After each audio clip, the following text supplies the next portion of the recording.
Decentralized Pictures Talent Cast. I am your host, Matt, and here we are to talk about the FujiFilm Aspiring Filmmakers Award number 4. This rounds out phase 1 of that award, moving on to phase 2 now, which we'll talk about further during the interview.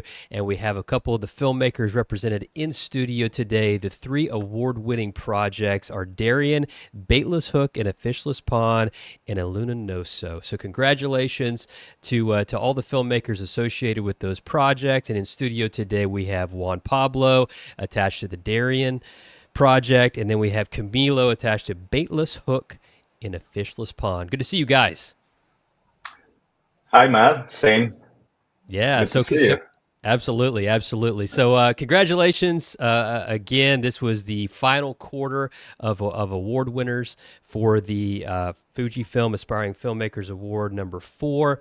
And every single quarter, there is a creative prompt attached to that quarter for the filmmakers to respond to. And so in quarter number 4, it was nature and environment, focus on the beauty and challenges of our natural world and the impact of human activities on the environment. So you guys can rock, paper, scissors on who goes first, but just tell us about your decision to apply and submit your project to this 4th quarter creative prompt. Okay. Juan, are you first or should I go? Go ahead. Okay. So the thing is that, so I am a cinematographer, but also a sociologist. So these kind of things really catch my attention. The thing is that with this project in particular, this short film, it was born like a reflection on modern society, as a society that is overworked, that is obsessed with productivity, that is uncomfortable with the stillness. And, in a world where every action must have a purpose or where wasting time is almost unacceptable, we have lost the ability to simply exist without any expectation. And that is what our character, Walter, does. He's tired of this reality. He's tired, like modern society, we have everything almost immediately. So we can't wait too much for anything. And the thing is that we are every single day more apart to nature. There's a niche where nature meets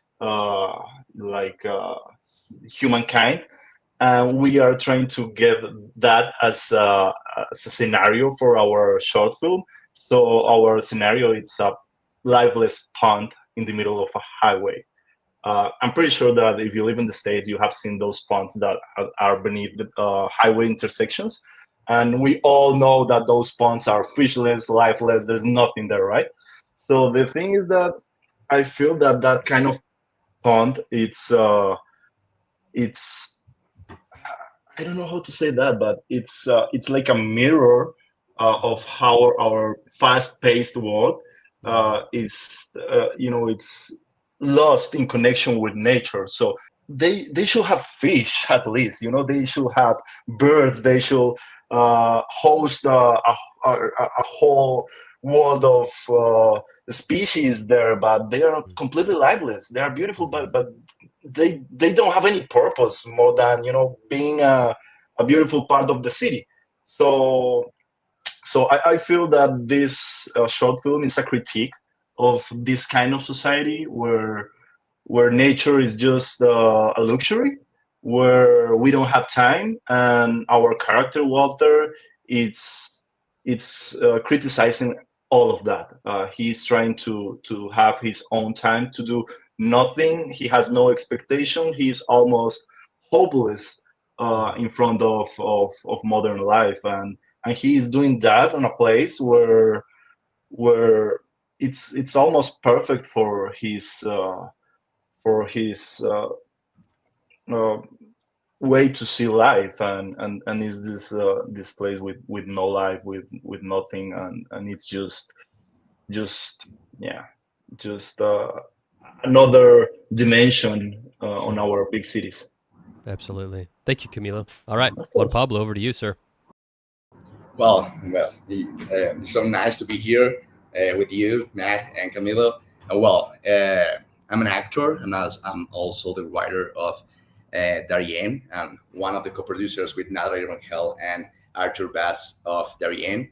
And this is a story about migration and about how the strength of nature can be so beautiful, but at the same time so cruel with the ones who dare to confront it. So I read about this award of Fujifilm and this Phase 4. So I was like, this is the perfect like excuse like to share this story that is really important right now, with all the things that are happening in the world. And also like it's like as an immigrant, as a like like as a writer and actor, like it's something that I really wanted to share with the world.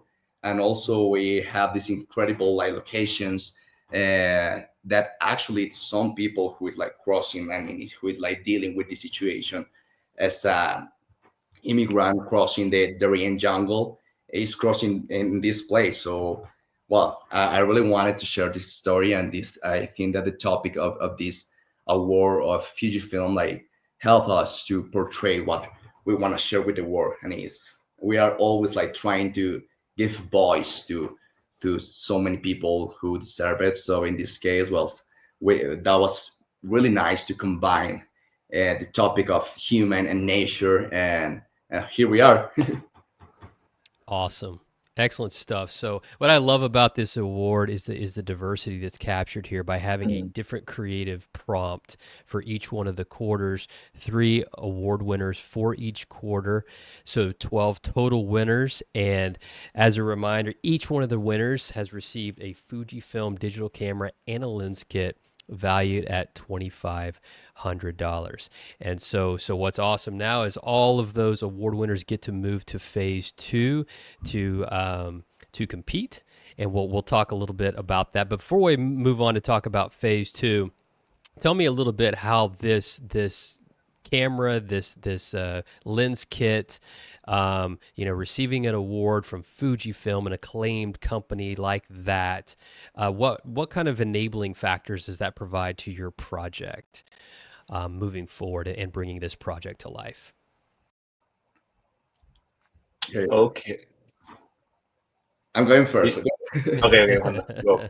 Yeah, so definitely like the Fujifilm equipment, like camera, the lenses are gonna help us to go to the next step. Let me tell you part of the story. So we already like shoot a proof of concept of our project, and that was like a really nice experience. It was just like me and a smartphone, my uncle Moyer, and one of my friends who's called Camila too. So we were just like using like these beautiful like locations, and people was like watching and involved in this. So I'm like, well, if we could like create this just with in a smartphone, like right now with the Fujifilm equipment, we're gonna go to the next level, and we're gonna create something that, I mean, it's gonna be like with the right equipment to show the beautiful like locations, and to give like more sense to this story. And obviously it's also like a help from the DCP community, because I mean, we create this story, but it's not only me. It's also my friend Natalie. It's also Arthur, and all of us. We are like DCP members, you know. So we decide just to create this community, that because we know each other from different spaces, but we were part of DCP. So well, that was like the perfect like timing to create something like that is gonna, as I said before, like help us to go to the next step and the next level with this story. So we are so happy to count with DCP and the Fujifilm to create something beautiful. Awesome. Camilo? Okay, so for me, what excites me the most is Fujifilm's color science. I think that the colors of Fujifilm's align perfectly with my creative approach, with let's say like soft tones, with an emphasis on earthy greens, warm hues, and natural textures. I love that. I have a kind of long history with Fujifilm. I bought an XT3 probably 5 years ago, 4 years ago, can't remember well. It was a few months before the pandemic situation. And what happened to me is that with the pandemic situation, I decided to travel a lot on a different project, and I took that camera with me, and I started doing my films with that camera, like a documentary style.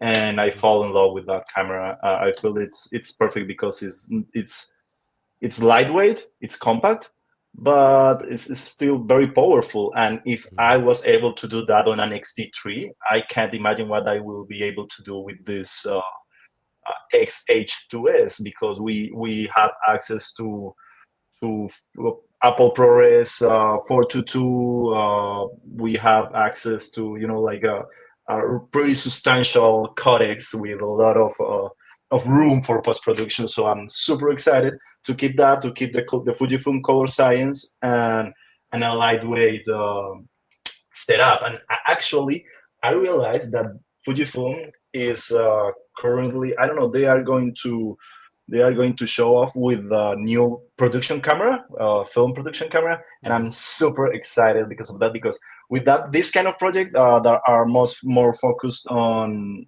fiction, I feel that production camera would be great just to have that connectivity with those colors, into a film set. So now I'm super happy to have this kind of a sponsorship with Fujifilm, and let's say that I have been dreaming with this probably for the last 4 years, working with Fujifilm. Excellent. Yeah, what an endorsement. Yeah, an incredible Yeah. opportunity. All right. So again, your projects have moved on to phase 2, in addition to the projects that won in the previous quarters. So 12 projects in total. And so there is currently a creative query that's been created at Decentralized.Pictures that captures all 12 of the projects that were, mind you, democratically decided on. The individuals that have signed up for Decentralized Pictures to be a reviewer, evaluator, have gone in and decided these 12 projects to move on to phase 2. Now, yet again, the public gets to decide in phase 2 who are the 3 finalists from those 12 projects that are in phase 2. And from those 3 finalists, Fujifilm will decide one ultimate winner to win $5,000 to bring their project to life.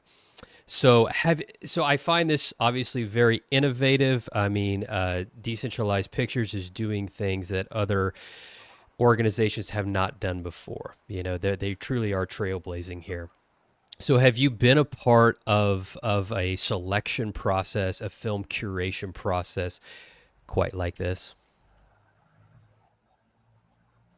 Hello. Should I go first? Sure, Yeah. go for it. Okay, good.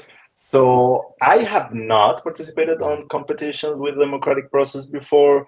I'm familiarized with the concept of it. But yeah, I feel that this is very interesting, because I think that it's a great way to strengthen the networks, not just for us as creators, but also for DCP and Fujifilm. I think it's a great way to put together a community niche that are looking for this kind of projects on the same page. So let me put this in a different way. I feel that what strikes me the most is that we are getting uh, picked by the amount of votes that we have. And I realized that I have a really great network. I have been working on this for the past 8 years. So I was sharing with my friends the webpage of DCP, and I was telling everyone, hey, look, this is this webpage, and they are doing this. And hopefully we will be able to access grants or whatever, or strengthen our network here with other people from other countries. And I that just for me it's great, because that's what I'm saying when I said that this strength the network of DCP and the filmmakers that are participating on this. So it's a pretty interesting way of competing. Excellent. Juan Pablo? Yeah, well, for me, like, yeah, I think it's like also my first time with this kind of boat process. But as Camilo said, like, I think that this is a really nice opportunity to, like, create a community in so many different ways. We are not only, I mean, in this case, we can invite so many people. So I think that is a really good way to share DCP with the world. And also, like, it's not going to be only about filmmakers. We're going to invite with this way the audience to vote for us, the project that they really want to see. And also, like, thanks to this process or this democratic vote option, more people is gonna be involved in this platform, and I think that is gonna be like a great way to make them like know more about DCP, the grants, and all the projects that are like coming soon. Excellent. Yeah, I think it is a new frontier, and it's exciting to see the decision making process being made like this. And as a reminder, more and more filmmakers, film fans continue to discover decentralized pictures every single day. It is a blockchain powered project. There's incentive to participate on the platform, and we want to reward your time for reviewing these projects. So, using the native token, the film token, you will be rewarded for reviewing and evaluating these projects. So call to everyone that's affiliated with Decentralized Pictures or people that are just discovering Decentralized Pictures, go out there, participate on the creative query, and let the world know what you want to see be made. So, and again, for the 12 filmmakers, the 12 projects rather, that are now in phase 2, if you're not selected as the one award winner, don't lose heart, because any of the phase 1 winners, any films shot with the Fujifilm equipment within 1 month after completion of phase 2 will be eligible for promotional opportunities from Fujifilm and DCP. Okay. So my invitation, all 12 of the phase 1 winners, go make it. Go do it, okay? And then submit your work to Fujifilm and DCP and see where it goes. You never know. So awesome opportunities that I think are very rare in the film production space. So great things happening at Decentralized Pictures. So my invitation again, I say it in every talent cast. If you're new to DCP, go out there, create an account, Decentralized.Pictures. It's free to join. Start participating. If you are a filmmaker, create projects, submit to some of the active awards that are out there. If you're just a film fan and you just want to participate on the platform, start taking the daily quizzes, earn some free film tokens just by taking those quizzes. Start participating by reviewing projects, evaluating. You'll receive film credits in that manner as well. So, yeah, let's continue to grow and scale this amazing platform. All right, Juan Pablo, Camilo, thank you so much for being on the DCP Talent Cast. Best of luck to both of you as you go into phase 2 of the Fujifilm Aspiring Filmmakers Award. Thank you so much. Okay, take care, guys. Good to see you. Bye-bye. See you guys.